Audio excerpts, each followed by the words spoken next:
शेर की story in Hindi. एक बाघ और गीदड़। बहुत समय पहले की बात है। किसी जंगल में एक बाघ रहा करता था। जंगल के जीव जंतुओं को अपना आहार बना वह दिन प्रतिदिन ताकतवर होता जा रहा था। एक दिन जंगली भैंसे का शिकार कर उसने अपनी भूख शांत की और जंगल की ओर लौटने लगा। तभी रास्ते में एक अत्यंत कमजोर गीदड़ से उसका सामना हुआ। कमजोर गीदड़ अपने सामने बलशाली बाघ को देख नमस्तक हो गया और बोला, वनराज, मैं आपकी शरण में आना चाहता हूँ। मुझे अपना दास बना लीजिए।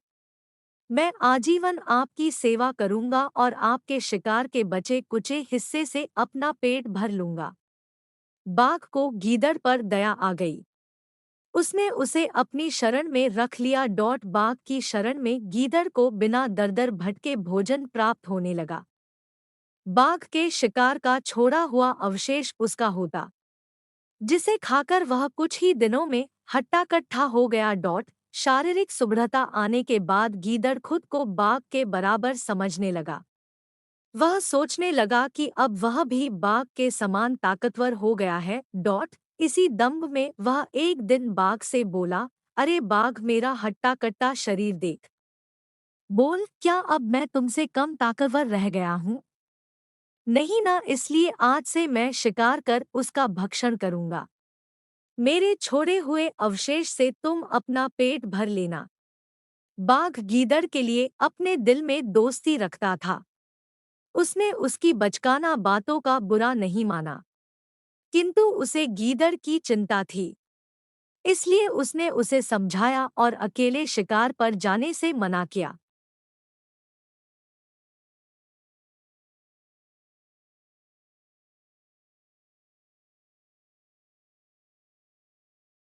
लेकिन दंभ गीदड़ के सिर पर चढ़कर बोल रहा था। उसने बाघ का परामर्श अनसुना कर दिया। वह पहाड़ की चोटी पर जाकर खड़ा हो गया। वहां से उसने देखा कि नीचे हाथियों का झुंड जा रहा है। उन्हें देख उसने भी बाघ की तरह दहाड़ने की सोची, लेकिन था तो वह गीदड़ ही। गीदड़ की तरह जोर से हुआ की आवाज निकालने के बाद वह पहाड़ से हाथियों के झुंड के ऊपर कूद पड़ा। लेकिन उनके सिर के ऊपर गिरने के स्थान पर वह उनके पैरों में जा गिरा। मदमस्त हाथी अपनी ही धुन में उसे कुचलते हुए निकल गए।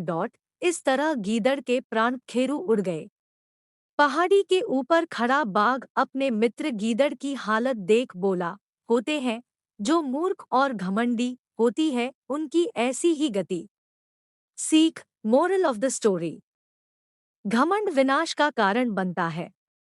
जब घमंड सिर चढ़कर बोलता है तो मूर्खता हावी होने लगती है और उस दशा में किए गए कर्म विनाश की ओर ले जाते हैं।